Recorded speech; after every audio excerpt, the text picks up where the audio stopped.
जो माह रमजान का रोजा रखेगा अल्लाह पाक उसको जहन्नम से दूर कर देगा।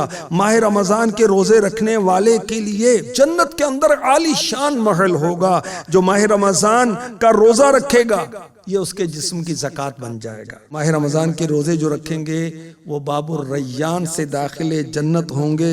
रोजादार का सोना इबादत, उसकी खामोशी तस्बीह, उसकी दुआ कबूल। रोजेदार का अमल मकबूल होता है। रोजादार के लिए फरिश्ते बख्शिश की दुआएं करते हैं। जब नमाज पढ़ता है तो नमाज उसके लिए आसमानों में नूर बन जाती है। ला इलाहा इल्लल्लाह सुब्हानल्लाह अल्लाह अकबर पढ़ता है तो 70,000 फरिश्ते उसका सवाब लिखते हैं सूरज डूबने तक। जन्नती फल खिलाए जाएंगे रोजादार को। और रोजेदार का इतना अजर है, इतना अजर, इतना सवाब है कि इस सवाब को रब्बे तव्वाब के सिवा कोई नहीं जानता।